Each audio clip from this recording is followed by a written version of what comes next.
वालेकुम। इस वीडियो में हम देयर इज और देयर आर के हवाले से बात करेंगे। There is used while referring to a singular item or uncountable item, while there are is used for more than one item or plural nouns. There is used for uncountable and there are is used for countable nouns. There is or there are used to indicate the current existence of something or someone. There is और there are का जो इस्तेमाल है, इसका जो बुनियादी इस्तेमाल है वो ये है कि किसी भी जानदार या बेजान की हालिया मौजूदगी, यानी कि अगर कोई पहाड़ है, अगर कोई दरख्त है, अगर कोई घर है, अगर कोई यूनिवर्सिटी है, तो अभी भी वहाँ मौजूद है। उसकी मौजूदगी को दिखाने के लिए हम देयर इज और देयर आर का इस्तेमाल करते हैं। मेरे पास मोबाइल पड़ा हुआ है, मेरे क्लास में स्टूडेंट्स हैं, मेरे जो है वो दफ्तर में लोग हैं, तो उनकी असल मौजूदगी में, उनकी जो है ना आलिया मौजूदगी में, प्रेजेंट एग्जिस्टेंस के हवाले से हम बात करें तब ये इस्तेमाल होता है। इसका ताल्लुक पास्ट और फ्यूचर से बिल्कुल भी नहीं है। यहाँ पे हम आपको एग्जांपल देंगे देयर इज और देयर आर के हवाले से। जैसा कि देयर इज जो है वो अनकाउंटेबल नाउन्स के लिए इस्तेमाल होता है। अनकाउंटेबल नाउन्स में आपके पास जैसे मिल्क आ गया, मनी आ गया, इस तरीके से आपके पास हनी आ गया, और भी बहुत सारे जैसे बटर हो गया। बाकी देयर आर में जो काउंटेबल नाउन होते हैं उनके साथ इस्तेमाल होता है, जैसा कि बुक्स, ठीक है, बुक्स हो गया, इस तरीके से मोबाइल्स हो गए, टेबल्स हो गए, ठीक है, जिनको हम काउंट कर सकते हैं उनके साथ देयर आर होता है। लेकिन इनका असल मकसद ये है कि उनकी अभी भी वहाँ वो चीज़ मौजूद है, यानी कि अगर कोई दरख्त है तो अभी भी वो मौजूद है, अगर वो कोई कुछ लोग हैं तो अभी भी वहाँ मौजूद हैं। तो उनकी असल मौजूदगी के हवाले से अगर हम बात करें, करंट एग्जिस्टेंस के हवाले से अगर हम बात करें, जो कि अभी भी यानी कि स्टिल वहाँ पे हैं, तब ये इसका इस्तेमाल होता है। सामने कुछ मिसाल रखे गए हैं, जैसा कि लिखा हुआ है there is cat on the table.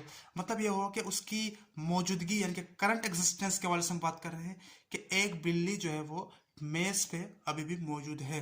मेज पे एक बिल्ली है तो उसका मतलब क्या निकलता है, मेज पे एक बिल्ली है, अभी भी उसकी मौजूदगी वहां पे है। उसके बाद there are students in the class, यानी कि क्लास में कोई इंटर हुआ, अभी ताज़ा ताज़ा उसने देखा कि वहाँ बच्चे हैं, तो उसने कहा कि क्लास में तो बच्चे मौजूद हैं, वहाँ पे बच्चों की मौजूदगी है, तो कहेगा there are students in the class. उसके बाद वो कहेगा there is sugar in the jar. मैं उससे कहा कि आप शुगर चेक करें कि बर्नी में शुगर है नहीं, तो उससे आके मुझसे कहा कि शुगर मौजूद है, there is sugar in the jar, ठीक है।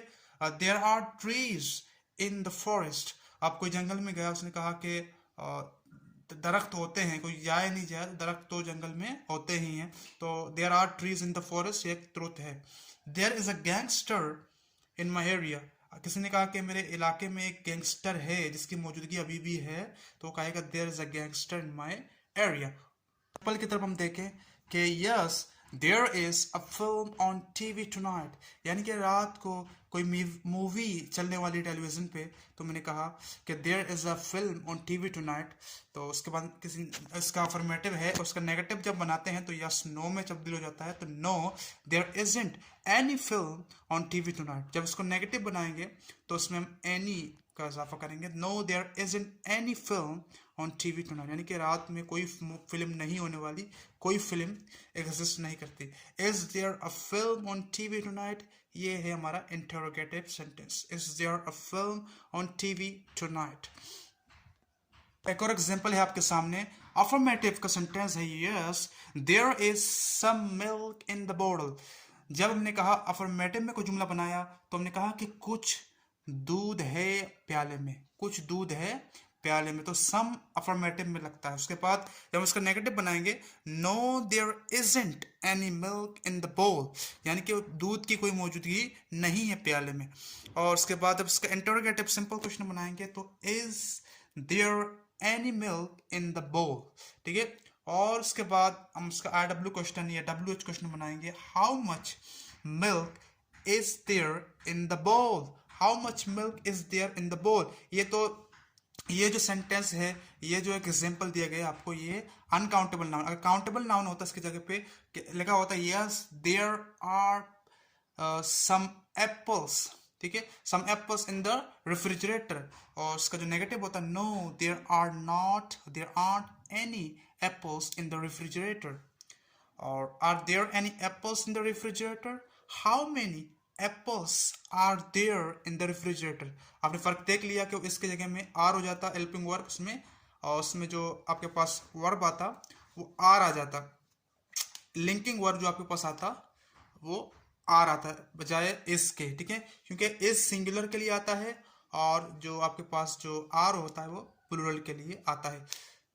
देर इज और देर आर का इस्तेमाल कुछ इस अंदाज से भी होता है कि अक्सर आपने सुना होगा कि कोई शख्स आपका कभी से इंतज़ार कर रहा है, या फिर कोई नई दुकान की मौजूदगी है, उसको बनाया जा रहा है, कोई कंपनी बनाई जा रही है, या अक्सर हम कहते हैं कि सहन में कोई बिल्ली कोई जानवर जो है वो उसकी मौजूदगी है। तो इस तरह हम जुमलों का ज़रा देखते हैं। There is a student wearing outside the classroom. यानी कि कोई शख्स आया और उसने कहा कि एक स्टूडेंट है जो बाहर इंतज़ार कर रहा है, तो उसकी मौजूदगी में उसकी उसके जो है ना वो एक्शन के वजह से उसने बताया कि वो बाहर इंतज़ार कर रहा है, उसकी मौजूदगी की वजह से भी उसने बताया कि there is a student wearing outside the classroom.